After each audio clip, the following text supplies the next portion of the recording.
Radhe Radhe. Hello everyone, welcome back to OT expert. देवभूमि में आपका स्वागत है। वृंदावन एक ऐसा नाम है जिसे सुनते ही मन में हलचल होने लगती है और बस लगता है कि ठाकुर जी का बुलावा आ जाए और हम जल्दी से वहाँ पर पहुँच जाएं। और वाकई जब ठाकुर जी का बुलावा आता है ना, तो चाहे आपका प्लान हो या ना हो, आप वहाँ पर पहुँच ही जाते हैं। एक ऐसी अलौकिक शक्ति है इस नाम में कि आप अपने आप खिंचे हुए चले जाते हैं। वहां पर लाखों श्रद्धालु बांके बिहारी जी के दर्शन करने आते हैं। वैसे तो यहाँ पर असंख्य मंदिर हैं, लेकिन कुछ ऐसे मंदिर और प्राचीन स्थान हैं जिनका वर्णन पौराणिक ग्रंथों में भी है। तो ऐसी जगहों को छोड़ना नहीं चाहिए। अगर आपका बुलावा भी आ गया है वृंदावन के लिए और आप प्लान कर रहे हैं, तो आज इस वीडियो में हम आपको बताने वाले हैं कि अगर 2 से 3 दिन का भी समय आपके पास है तो उसे आप पूरी तरह से कैसे यूटिलाइज कर सकते हैं और अपना रूट मैप इस तरह से बनाएं कि ज़्यादा से ज़्यादा ये सारी जगह जिनके बारे में आज हम बात करने वाले हैं उन्हें आप कवर कर सकें। जब भी हम लोग प्लान करते हैं वृंदावन जाने के लिए, तो हम कोशिश करते हैं कि अपनी जर्नी हम लोग शाम को शुरू करें ताकि लेट इवनिंग तक पहुंच जाएं। अगर 11-12 बजे तक भी हम पहुंच जाते हैं तो उससे हमें रात को रेस्ट भी मिल जाता है और अर्ली मॉर्निंग हमारा दिन शुरू हो जाता है, स्पेशली गर्मियों में। क्योंकि गर्मी के समय आपको पता है कि सुबह सुबह ही मौसम अच्छा रहता है, अदरवाइज तो पूरा दिन धूप रहती है। तो अगर आप भी इस तरह से प्लान करें और सुबह 6 बजे अगर आप अपना दिन शुरू कर देते हैं, चाहे आप अर्ली मॉर्निंग वहाँ पर पहुँचकर इस तरह से आइटनरी अपनी शुरू कर सकते हैं, तो वही आज हम आपको बताने वाले हैं किस तरह से प्लान करना है। वृंदावन में ऐसे बहुत सारे सुंदर स्थल हैं जिनकी सुंदरता तो देखने लायक है ही, इनके महत्व को भी समझना बहुत आवश्यक है। तो देखिए, वृंदावन में सबसे पहले तो आप अपनी यात्रा शुरू करेंगे श्री बांके बिहारी जी के दर्शन करके। तो सबसे पहले आप मंदिर, वहीं मेन मंदिर में जाएं, दर्शन करें और उसके बाद पास में ही श्री राधा वल्लभ के दर्शन ज़रूर करें।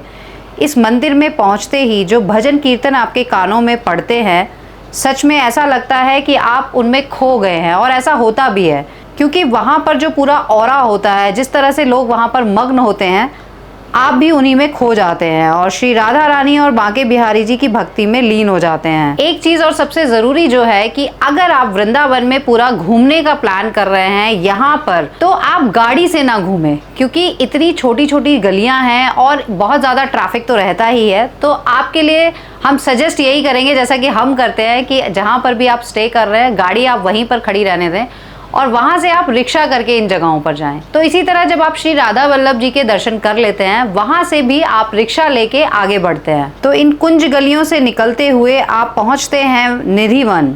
निधिवन एक ऐसी जगह है जहां पर रात को आज भी ऐसा माना जाता है कि श्री राधा कृष्ण और साथ में गोपियां आज भी रास करती हैं और इसीलिए वहां पर रात को जाना मना है। निधिवन से निकलकर साथ ही आपको दर्शन कर सकते हैं आप शाहजी टेम्पल में। ये एक ऐसा टेम्पल है जिसकी खूबसूरती देखते ही बनती है। शाहजी मंदिर से निकलकर आप सीधा पहुंचेंगे केसी घाट। माँ यमुना के किनारे आप वहां पर नौका विहार भी कर सकते हैं और बहुत ही सुंदर दर्शन होते हैं माँ यमुना के। थोड़ी देर बैठकर आप वहां पर शांति तो ले ही सकते हैं। उसके बाद आप जाते हैं रंगजी मंदिर। रंगजी मंदिर दक्षिण भारतीय वास्तुकला का एक जीता जागता उदाहरण है और बहुत ही खूबसूरत बना हुआ है। तो देखिए, अगर आप सुबह 6 बजे अपनी ये यात्रा शुरू कर देते हैं तो आप 10 बजे तक बिल्कुल फ्री हो जाएंगे इन सभी जगहों के दर्शन करके। उसके बाद पेट में चूहे कूदेंगे और आपको भूख लगेगी, तो आपको वहाँ का स्वादिष्ट खाना ज़रूर टेस्ट करना चाहिए। हम तो जब भी जाते हैं वहाँ पर रॉयल भारती फूड्स के जो बेडमी पूरी और जो आलू की सब्जी होती है, आहा, हींग का तड़का होता है, उसमें मज़ा आ जाता है। आपको वो ज़रूर खाना चाहिए। जब आप रंगजी मंदिर से आप रिक्शा करके भी वहाँ तक जा सकते हैं। इनके 2-3 अलग अलग शॉप्स हैं मंदिरों के आसपास ही, तो रॉयल भारती फूड्स आप चेक कर सकते हैं। तो चलिए देखिए, ये तो हो गई मंदिरों की बात, लेकिन अब हम बात करते हैं कुछ ऐसे स्थानों की जहाँ पर आपको मानव सेवा भाव, गौ सेवा, ये सब देखने को मिलता है। और सच में जब आप वहाँ जाते हैं तो एक अलग ही आनंद की अनुभूति प्राप्त करते हैं। इनमें सबसे पहले मैं नाम लूँगी सुदामा कुटी का, जो हम अपने वीडियो में भी दिखा चुके हैं, काफ़ी लोगों ने देखा है। अगर आप आध्यात्म करना चाहते हैं, गौ सेवा करना चाहते हैं, तो मुझे लगता है कि ये जगह बेस्ट है आपके लिए। इसके बाद हम चलते हैं दामोदर दास बाबा के आश्रम में। आज भी आप उनसे जब मिलेंगे, आप देखेंगे उनकी जो एनर्जी है, उस एनर्जी को आप खुद से भी देख पाएंगे। सुबह 4 बजे उठकर लगभग 8000 गायें वहाँ पर होती हैं और उनकी जो सेवा भाव है वहाँ पर उनके लिए, वो देखकर सच में ही मन बहुत खुश हो जाता है और हमें भी मन करता है कि हमें भी ऐसा कुछ करना चाहिए। तो वहां जाकर भी आप भी गौ सेवा कर सकते हैं, दान कर सकते हैं। इसके बाद आप पहुंचते हैं तटीय स्थान, जो वाकई ही एक शुद्ध प्राकृतिक सुंदरता का स्थान आप कह सकते हैं। यह स्थान स्वामी हरिदास संप्रदाय से जुड़ा हुआ है और सभी आधुनिक सुविधाओं से दूर है। वहाँ आज भी बिना बिजली के ही सभी कार्य होते हैं। तो आप समझ सकते हैं कि आज भी वो किस तरह से प्रकृति से जुड़े हुए हैं। इन सारी जगहों को घूमने तक आपका लंच का टाइम हो जाता है, तो आप लंच या तो अपने जहाँ होटल में स्टे कर रहे हैं वहाँ पर भी ले सकते हैं। वैसे तो बहुत सारी इतनी डिलीशियस चीज़ें आपको रास्ते में ही मिल जाती हैं कि आप चाहेंगे ही नहीं कि होटल का खाना खाएं। तो वो ज़रूर ट्राई करें। और उसके बाद आप जो सेकंड हाफ है वो आप यहाँ से थोड़ा सा, क्योंकि दूर है तो अपनी गाड़ी से ही जाएंगे, तो अपनी गाड़ी आप पिक करें और उसके बाद आप चलते हैं भांडीर वन। वृंदावन से लगभग 12 किलोमीटर की दूरी पर ये स्थान है जिसका नाम है भांडीर वन। और ऐसा कहा जाता है कि यह वो स्थान है जहाँ पर राधा कृष्ण का विवाह हुआ था। हमारे कुछ पौराणिक ग्रंथों में ऐसा कहा गया है कि भगवान श्री कृष्ण और राधा का विवाह हुआ था, तो ये उसी का प्रतीक है। यहाँ पर आपको जीते जागती वो चीज़ें दिखेंगी जिससे आपको पता चलेगा कि हाँ, राधा कृष्ण जी का विवाह हुआ था। भांडीर वन के पास ही 2 और ऐसी जगह हैं जहाँ पर आप घूम सकते हैं, जिसमें पहली जगह है वंशी वट। यमुना जी के किनारे बसा बहुत ही खूबसूरत ये वट है। आज भी यहाँ पर कुछ ऐसे पेड़ हैं जिसमें अगर आप ध्यान से, शांत मन से अगर आप कान लगाकर सुनते हैं तो आपको ढोल, नगाड़े, इस तरह की कुछ बांसुरी की इवन आपको आवाज़ें आती हैं। क्योंकि ऐसा कहा जाता है कि यहाँ पर राधा जी ने कृष्ण जी की बंसी को छुपा दिया था, तो वो आज भी आपके कानों में बज सकती है अगर आप शांत मन से इसको सुने तो। इसके बाद आप चलते हैं मानसरोवर। मानसरोवर में ये जो आप सरोवर देख रहे हैं, ऐसा कहा जाता है कि यह राधा रानी के आंसुओं से भरा हुआ है। यहाँ पर आप स्नान करके अपने आप को शुद्ध कर सकते हैं और साथ ही मंदिर में दर्शन कर सकते हैं। अगर आप 3 से 4 बजे तक इन सारी जगहों पर घूम लेते हैं और फ्री हो जाते हैं तो आप थोड़ी देर जाकर रेस्ट भी कर सकते हैं अपने होटल में। और उसके बाद आप शाम को निकलें एक राउंड मारने के लिए, क्योंकि वृंदावन में कुछ ऐसी जगह है जहाँ पर आप शाम को ही जाएंगे तो आपको बहुत मज़ा आएगा।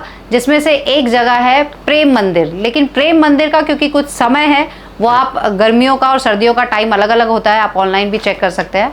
साथ ही आप इस्कॉन टेम्पल है वहाँ पर, जो सच में देखने लायक है, और खिचड़ी का बहुत टेस्टी प्रसाद भी वहाँ पर मिलता है, वो भी आप ले सकते हैं। तो ये दोनों चीज़ें आप रात को कवर कर सकते हैं। तो देखिए, अगर आप घूमने के ही पर्पज से जा रहे हैं तो आप थकान नहीं फील करेंगे। इसीलिए अगर आपके पास थोड़ा सा भी समय बचता है तो इसी रूट पर आप रिक्शा लेकर भी जा सकते हैं, गाड़ी लेकर भी जा सकते हैं। माँ वैष्णो देवी का बहुत सुंदर मंदिर बना है। ये कुछ मंदिर हैं जो नए मंदिर बने हैं लेकिन सच में देखने लायक है। तो ये तो था आपका पहला दिन। बहुत सारी चीज़ें हमने आपको कवर करा दी पहले दिन में।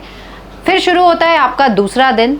जल्दी से सो जाएं खाकर, ताकि आप अर्ली मॉर्निंग फिर से उठ सके, क्योंकि जो दूसरी जगह है वो आप ऑलमोस्ट, ये जितनी जगह हमने आपको दिखाई है, एक दिन में आपने वृंदावन कवर कर लिया है।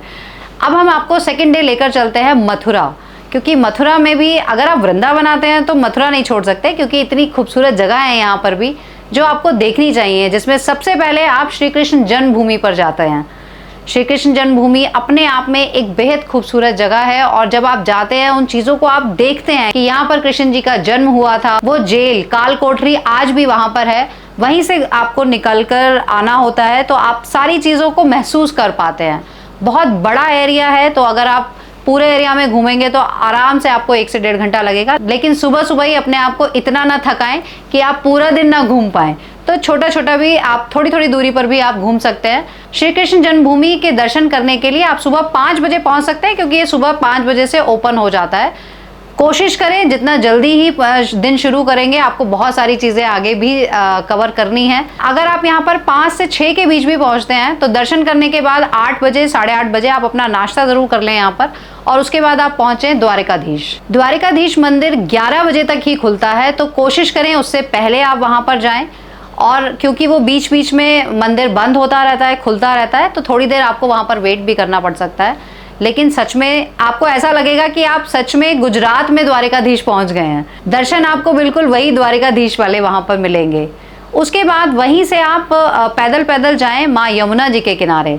जब आप जाते हैं तो वहाँ बीच में कुछ ऐसे छोटे छोटे मंदिर आपको मिलते हैं जहाँ पर आप दर्शन कर सकते हैं। बहुत सुंदर वहाँ पर। वैसे तो अगर आप कोई भी पंडित जी साथ में ले लेंगे, उनको कुछ दक्षिणा देंगे तो वो आपको पूरा उसके बारे में समझाएंगे।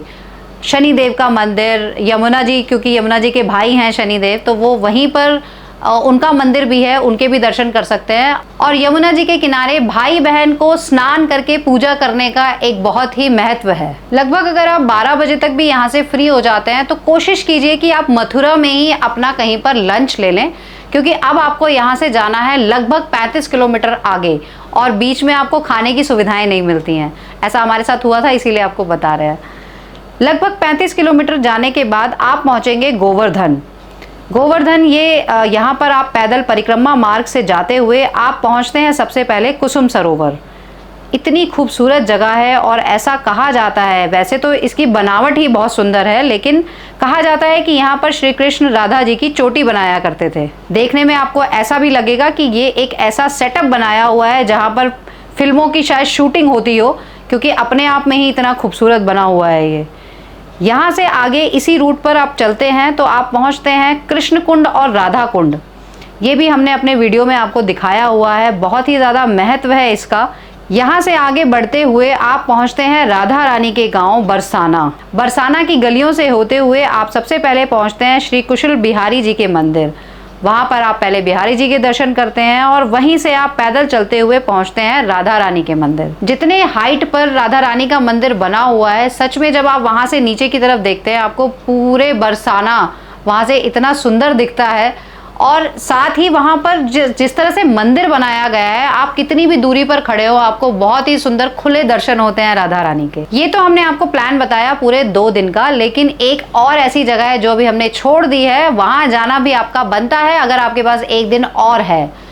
ये है जगह गोकुल। गोकुल एक ऐसी जगह है, सभी को पता है, कि जहाँ पर श्री कृष्ण का बालपन वहाँ पर उन्होंने व्यतीत किया था और ऐसी ऐसी लीलाएं की थी वहाँ पर, जहाँ पर यशोदा मैया भी देखकर चकरा गई थी। गोकुल में वैसे तो मुख्य 3 जगह हैं जहाँ पर आपको जाना ज़रूर चाहिए, जिसमें रमन रेती सबसे पहले आपको पड़ता है, उसके बाद 84 खंबा और जिसे नंद भवन भी कहा जाता है, और साथ ही ब्रह्मांड घाट। क्योंकि रमन रेती में पूजा का एक समय है, 5:30 बजे वहाँ पर पूजा होती है गर्मियों में, और वहाँ पर जब आप जाएंगे तो देखेंगे किस तरह से हथिनी घंटी बजाती है और पूजा करती है।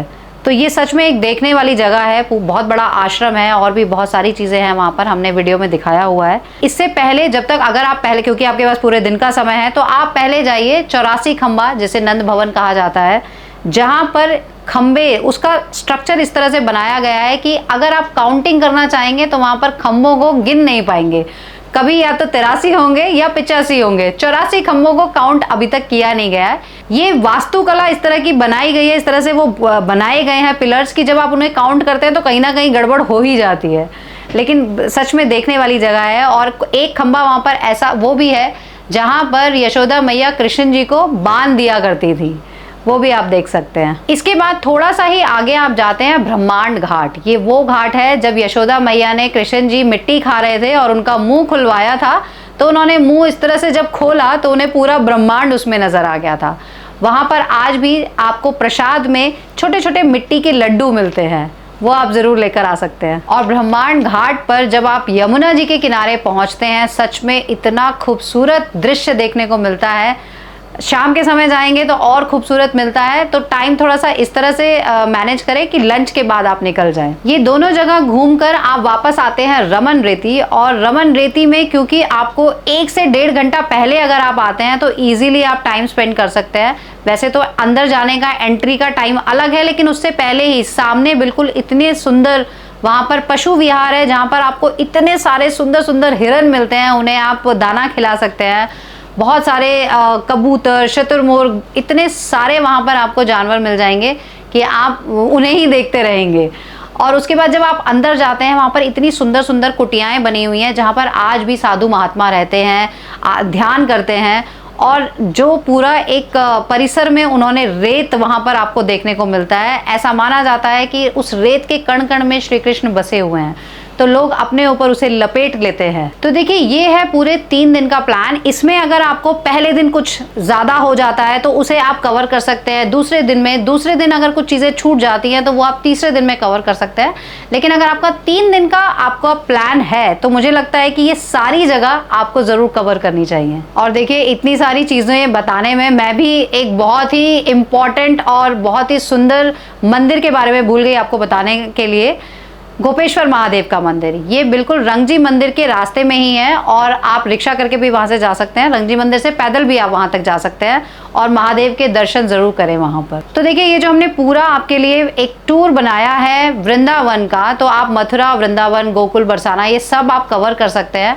लेकिन हाँ, हमारे पास इसके कोई पैकेजेस नहीं है, हमने आपको सिर्फ हेल्प की है। इसी तरह से हम रूट मैप्स आपके लिए बनाते रहेंगे और आप हमें कमेंट करके बताइए कि नेक्स्ट रूट मैप आप कहाँ का लेना चाहते हैं। इसी तरह की जानकारियां लेने के लिए जो पहली बार देख रहे हैं प्लीज़ चैनल सब्सक्राइब कीजिए, तभी आपको आगे भी जानकारियां मिलती रहेंगी। और जो हमेशा देखते हैं बताइए आपको ये वीडियो कैसा लगा। जल्दी मिलते हैं नए वीडियो में। ट्रैवल करते रहिए ओटी एक्सपर्ट सप्ताह के साथ। जय माँ गंगे हर हर गंगे, राधे राधे। जय माँ गंगे हर हर Gange. Hello everyone, welcome back to OT expert.